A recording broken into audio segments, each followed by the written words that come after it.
Okay, this shower is ready for mud.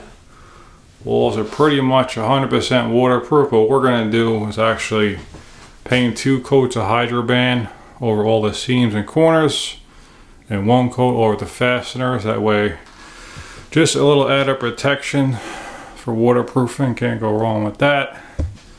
So that's this shower ready for mud, and this shower is pretty much ready for tile.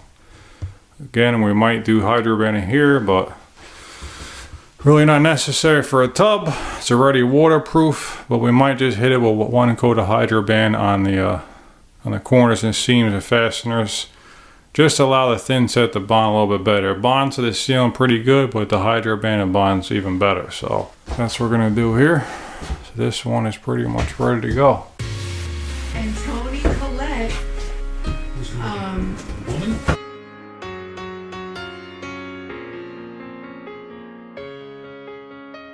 You know that Morgan Freeman called him